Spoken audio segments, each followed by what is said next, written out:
Olá, benditos! No capítulo anterior, nós vimos que quando Mical, esposa de Davi, o viu dançando e se alegrando, ela sentiu desprezo por ele dentro do seu coração.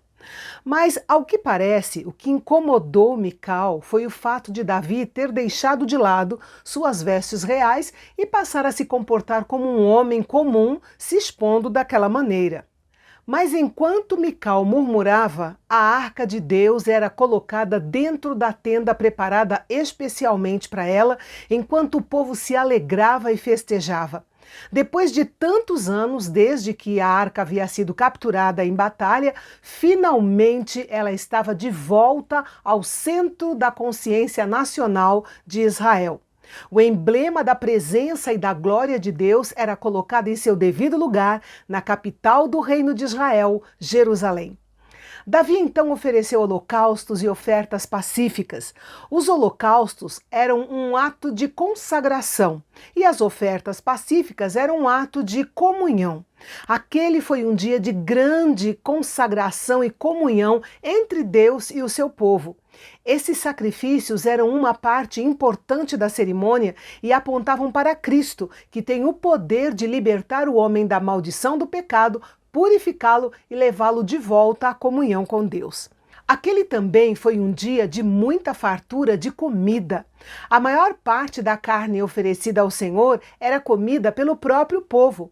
É como se eles se sentassem como convidados à mesa do Senhor em uma refeição, celebrando a restauração da sua paz e da comunhão com Ele.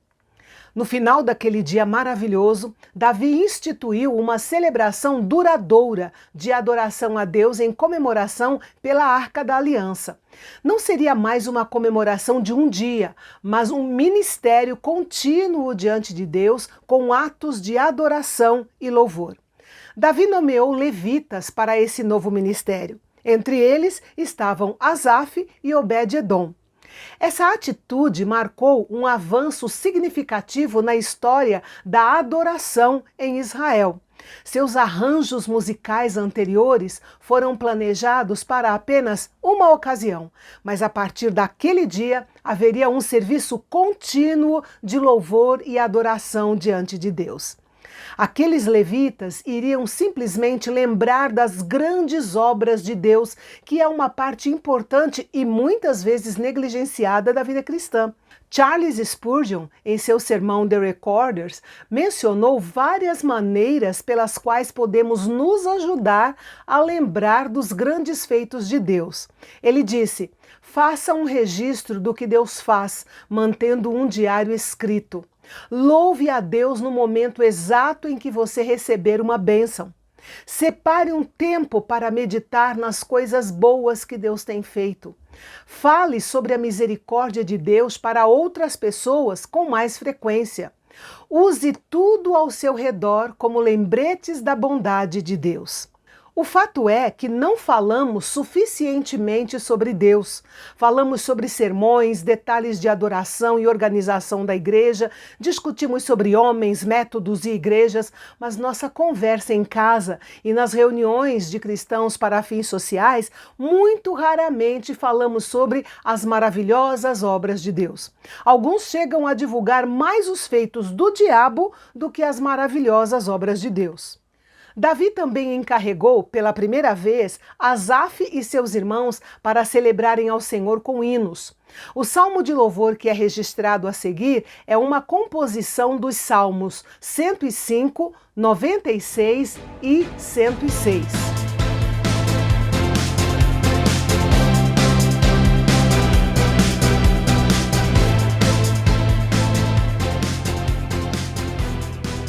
É possível que tenham sido cantados os 3 salmos inteiros, mas o cronista compilou apenas as partes mais apropriadas ao momento que o povo estava vivendo, formando assim apenas um salmo.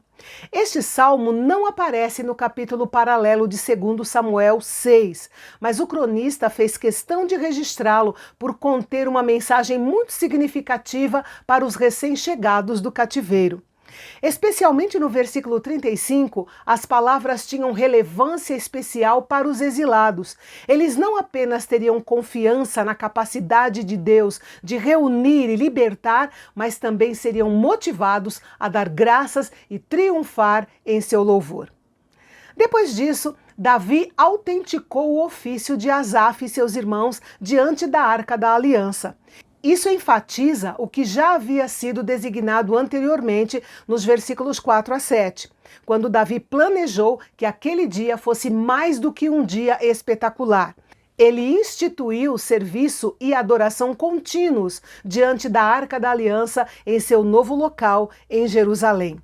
Davi designou também os sacerdotes que estariam diante do tabernáculo do Senhor em Gibeão para oferecer holocaustos ao Senhor, lembrando que o centro do sacrifício ainda estava no altar do tabernáculo que estava em Gibeão. Ou seja, por tempo indeterminado, as atividades de adoração dos levitas e dos sacerdotes deveriam ser divididas entre a tenda da arca em Jerusalém e o tabernáculo em Gibeão. E o capítulo termina dizendo que todo o povo se retirou, cada um para a sua casa. Davi também foi para abençoar a sua casa. Só que, quando ele chegou em casa, lá estava Mical, que não deixou de fazer a sua crítica sarcástica. Foi uma grande infelicidade o dia tão alegre de celebração de Davi ter encerrado com a recepção cruel e insensível da sua própria esposa. Mas, de um modo objetivo, Davi disse a Mical o seguinte: eu fiz isso para Deus, não para você. Ou seja, ele não dançou para mostrar aos outros o quão espiritual ele era, mas para expressar sua alegria diante do Senhor. Esse incidente ilustra a incapacidade da mente terrena de apreciar a alegria daquilo que é espiritual. E a parte trágica desse episódio entre Mical e Davi é que Mical não teve filhos, o que era uma grande humilhação para as mulheres daquela época. Quanto à Arca da Aliança, ela permaneceu segura em Jerusalém até o cativeiro da Babilônia, que aconteceu cerca de 400 anos mais tarde. E quando os 70 anos de cativeiro terminaram, no tempo do cronista, ela já havia desaparecido e nunca mais se soube do seu paradeiro. E no próximo capítulo, vamos ver o rei Davi abrindo seu coração para o profeta Natã sobre qual era o seu grande desejo, mas Deus não permitiu que ele fosse realizado. É amanhã, aqui no Canal Bendito, e você não pode perder. Até lá!